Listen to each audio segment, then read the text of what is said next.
समुद्र के नीचे आज भी श्री कृष्ण की बनाई हुई द्वारका नगरी पूरी तरह सुरक्षित छिपी हुई है, या फिर द्वारका सिर्फ एक मनगढ़ंत कहानी है? और यदि द्वारका सिर्फ एक मनगढ़ंत कहानी है तो फिर समुद्र की गहराई में ये मंदिर, ये सड़कें, ये दीवारें कैसे मिली? तो क्या विज्ञान अब ये सब मान रहा है जो हजारों साल पहले वेदों और पुराणों में लिखा गया था? आखिर समुद्र ने क्यों निगल ली एक पूरी नगरी? क्या यह कोई देवी शक्ति थी या विज्ञान की अनदेखी? नमस्कार दोस्तों, स्वागत है आप सभी लोगों का अपने इस YouTube channel mister science lover में। दोस्तों, आज की इस वीडियो में हम आप लोगों के लिए समुद्र के अंदर डूबी हुई द्वारका नगरी के कुछ ऐसे रहस्य उजागर करने वाले हैं जिनकी डिस्कवरी वैज्ञानिकों ने अभी कुछ बीते दिनों में की है।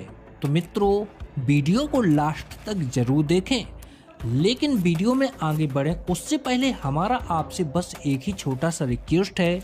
यदि आप लोगों ने अभी तक इस YouTube channel mister science lover को सब्सक्राइब नहीं किया है तो नीचे जो सब्सक्राइब का बटन है उसे दबाकर चैनल को सब्सक्राइब कर लें, साथ ही दबा लें बेल आइकन घंटी को। चलिए मित्रों, तो बिना कुछ देरी के वीडियो में आगे बढ़ते हैं।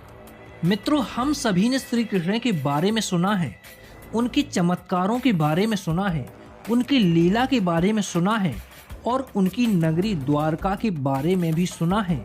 लेकिन क्या आपने कभी सोचा है कि वो नगरी असल में कैसी रही होगी? क्या वो केवल एक पौराणिक कल्पना थी या सच में एक विज्ञान से भी परे विकसित शहर?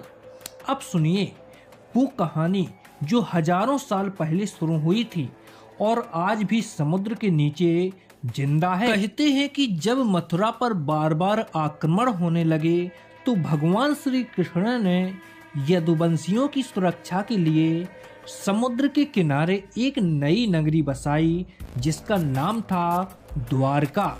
द्वारका नगरी इतनी भव्य थी कि इसकी तुलना स्वर्ग से भी की जाती थी।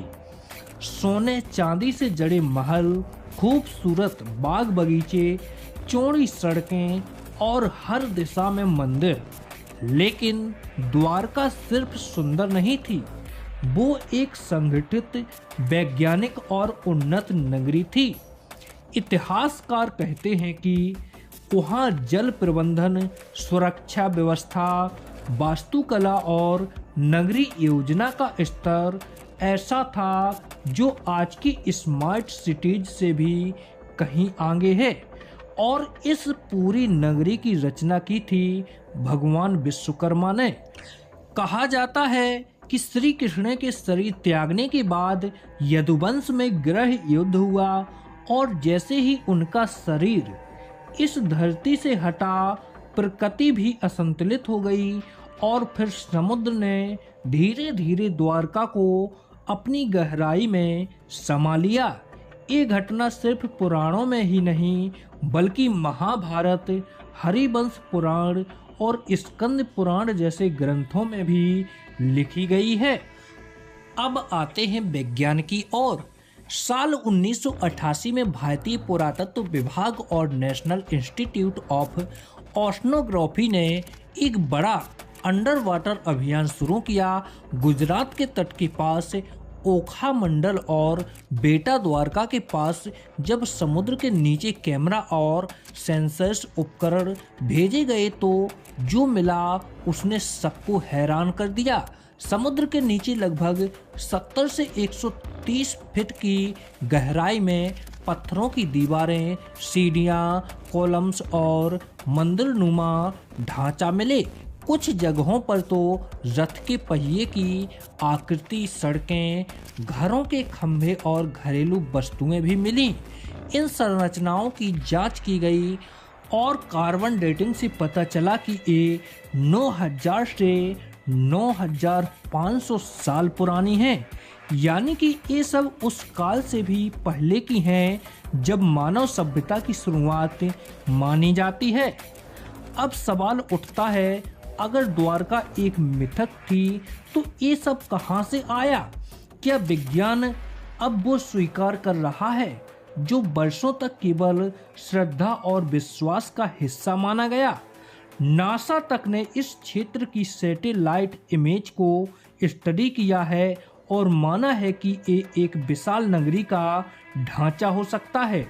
अब सोचिए, समुद्र के नीचे एक ऐसी नगरी छिपी है जो आज के विज्ञान को भी चुनौती दे रही है, जहां हर ईंट एक सवाल है, हर दीवार एक रहस्य है और हर पत्थर ये पूछ रहा है, क्या तुम मुझे सिर्फ कहानी समझते हो?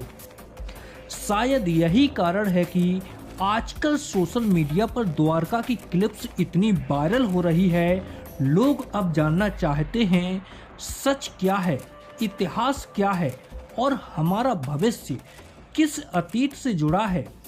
कुछ वैज्ञानिक मानते हैं कि द्वारका कोई साधारण नगरी नहीं थी, वो एक एडवांस सिविलाइजेशन की मिसाइल थी, जहां विज्ञान, अध्यात्म और वास्तुकला अपने चरम पर थी, जो अब भी समुद्र के अंदर चुपचाप हमें देख रही है और इंतजार कर रही है कि कब कोई फिर से उसे उठाएगा, उसकी कहानियों को सुनेगा और दुनिया को बताएगा कि द्वारका एक कल्पना नहीं बल्कि हकीकत थी। वैसे गाइस, आप लोगों की द्वारका नगरी के बारे में क्या राय है? हमें अपनी राय कमेंट बॉक्स में जरूर बताएं। और गाइस, यदि आप लोगों के लिए वीडियो पसंद आया हो तो वीडियो को लाइक कर दें, दोस्तों में शेयर कर दें, चैनल को सब्सक्राइब कर दें इसी प्रकार के विज्ञान से जुड़े हुए और रहस्यमय वीडियो देखने के लिए। चलिए मित्रों, जाते जाते कमेंट बॉक्स में जय श्री कृष्णा जरूर लिखें।